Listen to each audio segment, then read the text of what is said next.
You feel anxious because your mind is never where your body is. You're here, but your thoughts are already tomorrow. Every day, the same pattern repeats. You imagine outcomes. You rehearse conversations. You brace for disasters that haven't happened, and no one tells you the real reason it hurts. But over 2,000 years ago, the Stoics warned us about this exact trap. You try to control futures that don't exist yet. You plan. You predict. You worry. When certainty doesn't come, your mind tightens. You replay scenarios. You prepare defenses. You exhaust yourself emotionally without taking a single step. This isn't weakness. It isn't overthinking. It isn't fragility. It's misplaced attention. You're spending emotional energy on events that aren't real, calling the exhaustion anxiety. The Stoics believed life works like an archer. You don't control where the arrow lands. You control how you aim. The wind may shift. The target may move. Your hand may shake. But the moment you release the arrow, the outcome leaves your control. Most people suffer because they live at the target. They obsess over where the arrow will land before they've even pulled the string back. The Stoic stays with the draw, the breath, the aim. He doesn't borrow pain from futures that may never arrive. Most anxiety comes from abandoning the present and trying to live in outcomes instead of actions. This is where power actually lies. Epictetus said, "Do not let the future disturb you. You will meet it, if you have to, with the same weapons of reason which today arm you against the present."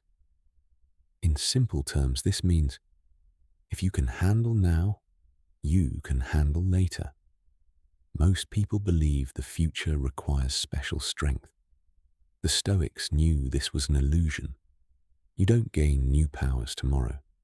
You bring today's character with you. If you can think clearly now, you can think clearly then. Most people suffer not because of events, but because of expectations. Think about career anxiety. You haven't failed, but you imagine failure. You haven't been rejected, but you feel rejected in advance. So your body reacts as if danger is real. Heart racing, sleep disrupted, focus shattered. The Stoic response isn't optimism, it's presence. What is required of me right now? Think about relationships. You fear conversations that haven't happened. You assume outcomes that haven't been spoken. So you suffer twice. Once in imagination, and once in reality. The Stoic refuses early suffering. Think about money. You picture worst-case scenarios. You run mental simulations endlessly.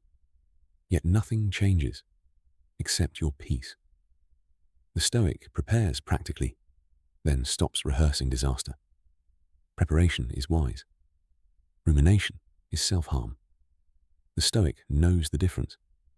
Imagine waking up, knowing this. You only live now. You only act now. You only suffer now. If you choose to. The future has no physical form. It cannot touch you. It cannot harm you. Only your judgment gives it power. The Stoics called this state tranquility, a calm rooted in reality, not denial.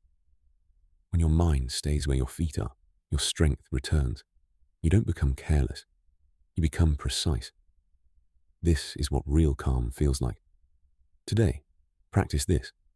When anxiety appears, pause. Ask one question. Is this happening right now? If no, release it. If yes, respond calmly. No rehearsing, no predicting, no borrowing pain. This isn't avoidance. It's discipline. The future will stay uncertain. Life will stay unpredictable. But you don't have to suffer early. You don't need certainty. You need presence. That was the Stoic advantage. Then